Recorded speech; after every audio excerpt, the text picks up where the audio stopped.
Chapter 32.1 Carrying the Weight. The tunnels beneath Atraxia were suffocating, dark, damp, and stifling, with the air thick enough to taste. It was as though the earth itself was trying to swallow them whole. Each step reverberated through the stone, the sound swallowed by the low hum of water dripping from the jagged edges of the tunnel's walls. The only light came from their small lantern, its flickering glow casting long shadows across their path. The group's movements were sluggish. Lucas, once the steady pulse of their operations, was now an unspoken weight they all carried, both physically and mentally. He lay unconscious in John's arms, his form limp and unresponsive. It was a silent testament to the toll the past had taken on him, a toll that they couldn't even begin to understand. John's grip tightened, but the concern in his eyes was evident. Despite his calm demeanor, there was an edge of unease that had never been there before. Erika was the first to break the silence, though her words were more to herself than to anyone else. "How much longer, John? We're running out of time," she muttered, glancing over her shoulder. Her voice was laced with frustration, but underneath there was a current of fear that none of them could afford to acknowledge. John's brow furrowed as he adjusted Lucas's weight, his voice measured as always, though tinged with the weight of responsibility. "We move as fast as we can. The ladder up ahead should lead us to a safer location. Just hold on." "Hold on," Erika repeated the words quietly, shaking her head. "He's not the only one who's going to fall apart, John. We're all carrying him. Every step we take, we carry that weight with us. And I don't know how much longer we can do it." John glanced at her, his expression unreadable for a moment before he gave a short, almost imperceptible nod. Erika was right, of course. They were all carrying more than they were meant to. Lucas's unconscious body was a burden in the most literal sense, but it was more than that. The weight was mental, emotional. Their mission, fraught with danger from the Empire, seemed to have only grown heavier. And now, with Lucas in this state, they were all walking a precarious line between survival and collapse. Ahead of them, a resistance scout, a young soldier named Kale, moved with the practiced grace of someone accustomed to the shadows. He held a hand up, signaling for the group to stop. He crouched down, peering into the darkness, his eyes narrowing. The faintest sound reached their ears, but there was no telling if it was an enemy patrol or just the eerie echoes of the sewer's natural hum. "We're close," Kale whispered, his voice low but urgent. "The ladder's just ahead, but there's movement. Imperial patrols on the upper levels. We'll need to wait for a break in their patrol before we make our move." John didn't hesitate. His hand rested gently on Lucas's shoulder, ensuring the unconscious figure was secure before signaling for the others to stay still. They crouched, their breaths quiet, their eyes scanning every inch of the tunnel. Time felt like it was stretching out, taut as a bowstring. Every second felt like an eternity, the oppressive atmosphere making it harder to think. They couldn't afford to be careless. Not now. Lucas's form in John's arms felt heavier with every passing moment. His breath was shallow, his skin unnaturally cool, but despite that, there was still a flicker of warmth beneath his chest. John couldn't help but wonder how much longer that warmth would remain. Lucas's body had been through so much already, and John wasn't sure how much more it could take. He was a strategist, a man who could read people and situations with uncanny precision. But this was a challenge unlike any he had ever faced.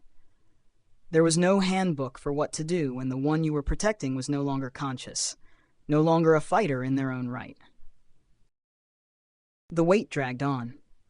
The distant sound of footsteps echoed down the tunnel. The Imperial patrol nearing. Kale's hand shot up again, signaling for them to move, but it was a momentary reprieve. John shifted his grip on Lucas, making sure to balance the weight evenly between himself and Erika, who had come up beside him. "Ready?" John's voice was barely a whisper.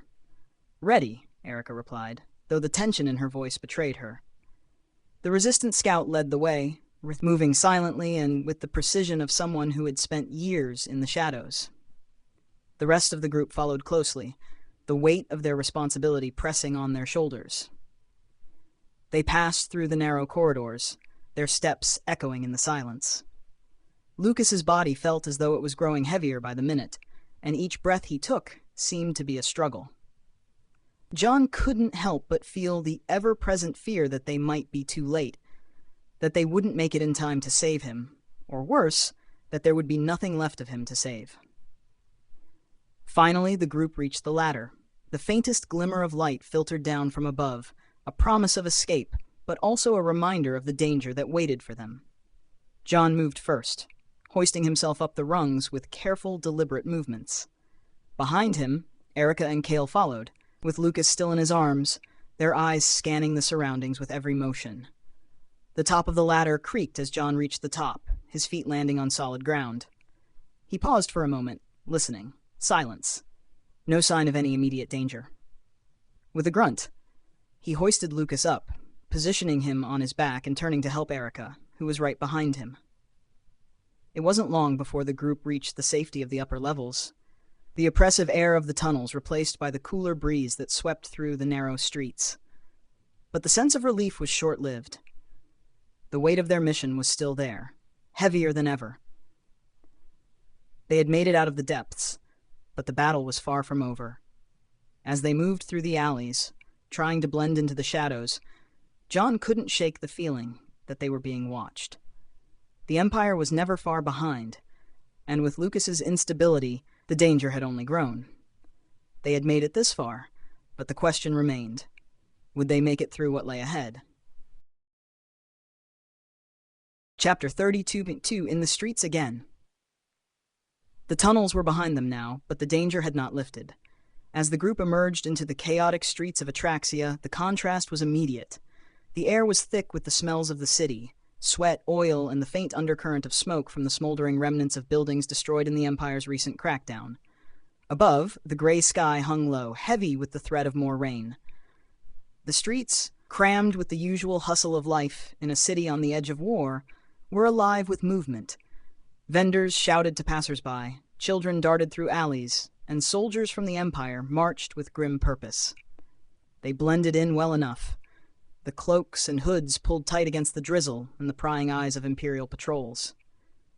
But even in the anonymity of the crowd, Erika's senses were on high alert, every instinct telling her that something was wrong. She could feel it in the air, that familiar oppressive pressure, the kind that only came when danger was closing in.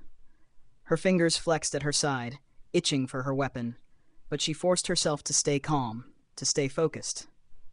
Lucas, still unconscious, was nestled carefully in John's arms, though the burden was growing heavier by the moment. It wasn't just the weight of Lucas's body that made it difficult. It was the weight of the mission, the weight of the choices they had made, and the uncertainty of what lay ahead.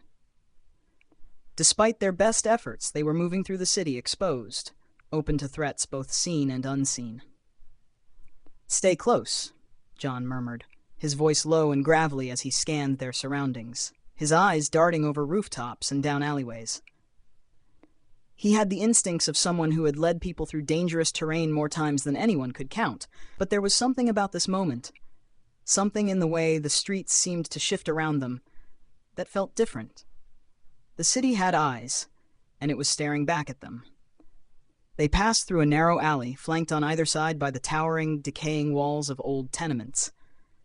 The crowd was thinner here, but it was no safer. Erika's hand tightened around the hilt of her blade, her other hand brushing the concealed pouch of explosives at her waist. But just as she was about to suggest they take a detour, a voice cut through the air. "You shouldn't be here." It was a soft, raspy voice, the kind that had seen too much to retain any semblance of innocence. Erika froze, her heart skipping a beat. The words weren't meant to be an attack, but they still held the weight of a threat. John's jaw tightened, his eyes narrowing as he stepped forward, instinctively placing himself between Erika and the figure who had spoken. Out of the shadows emerged a tall man, draped in the dark cloak of a resistance fighter, but his presence was anything but reassuring. His eyes, hard and cold, locked on Lucas with a predatory intensity. "I know what you're carrying," the man said, his voice rough like gravel, "and I know who he is." John's grip on Lucas tightened, a silent signal for the group to prepare for the worst. The man in front of them wasn't just another resistance fighter, he was someone with a specific purpose, someone who had been watching them long enough to know who they were, and more importantly, what they were carrying. "You're carrying the Messiah," the man continued, his gaze flicking to Erika and then to John. "The one the prophets have spoken of." His lips curled into something that wasn't quite a smile. "The one they call Lucas." The mention of Lucas's name sent a chill through the group. The prophecy was no secret to those in the resistance, but it had been a while since it had resurfaced so blatantly. Too long, in fact. Most of the resistance fighters had either dismissed the old tales as nothing more than stories to keep the morale high, or they had never believed the prophet's cryptic words in the first place. But this man, whoever he was, clearly did. "Look," John said, his voice calm, though there was an edge of warning to it. "We don't want trouble. We're just passing through. No one has to get hurt." But the man didn't seem to care about peace or diplomacy. He tilted his head, the coldness in his gaze intensifying. "It's not just a matter of passing through," he said, taking a step closer. "You're carrying the key to the future. And the resistance, the true resistance, has a different plan for him." Erika's hand moved instinctively to her blade, her posture shifting to a fighting stance. "We're not here to bargain," she hissed. "We're not here for your plan. We have our own mission." But the man wasn't backing down.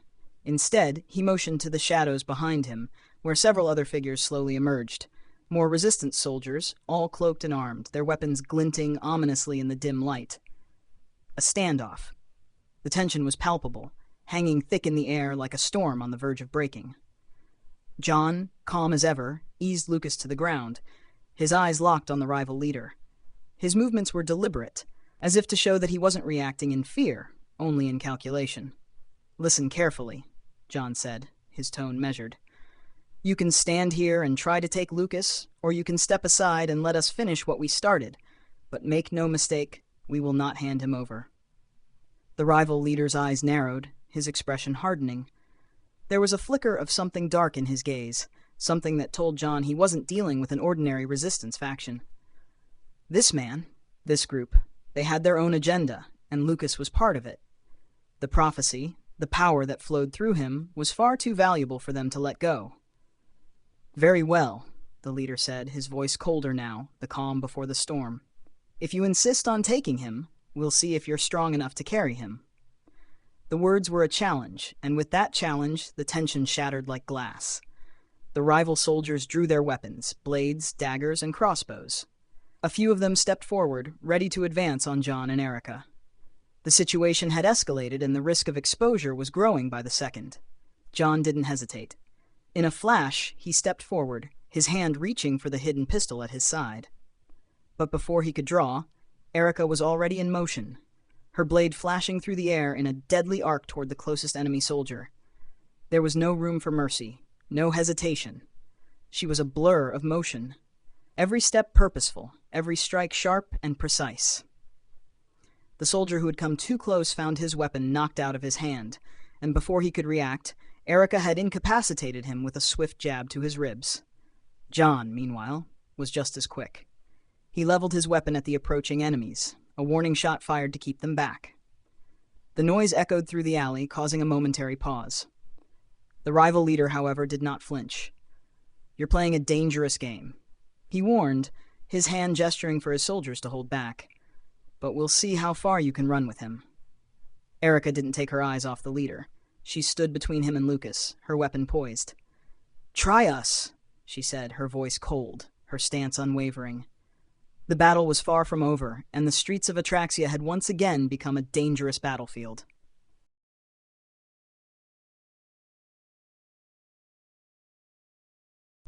Chapter 30.2.3 Awakening the Power.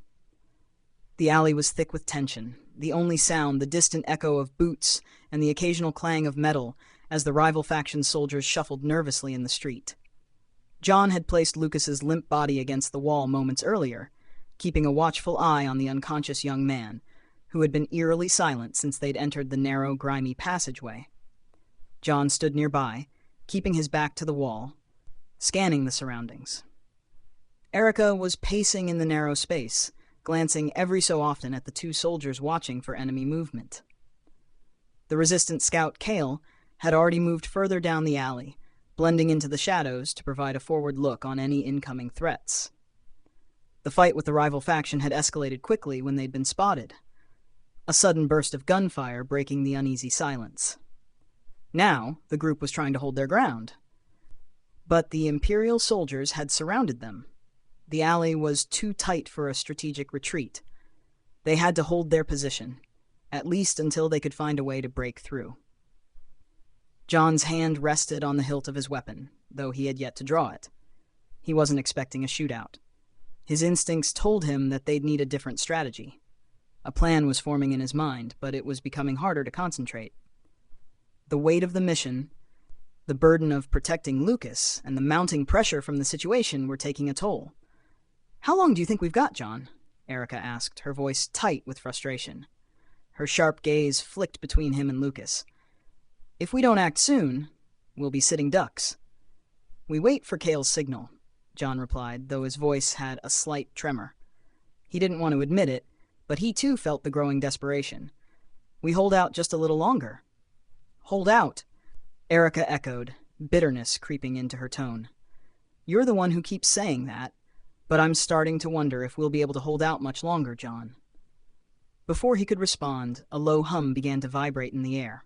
It was faint at first, like the sound of wind through a narrow passageway, but it grew stronger, becoming a tangible pressure in the room.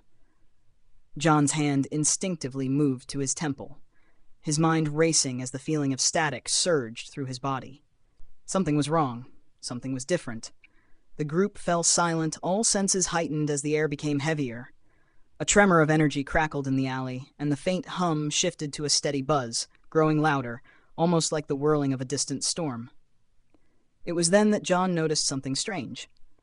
Lucas, who had been completely still just moments before, shifted. His eyes fluttered open. "Lucas?" Erika called softly, but there was no recognition in his gaze.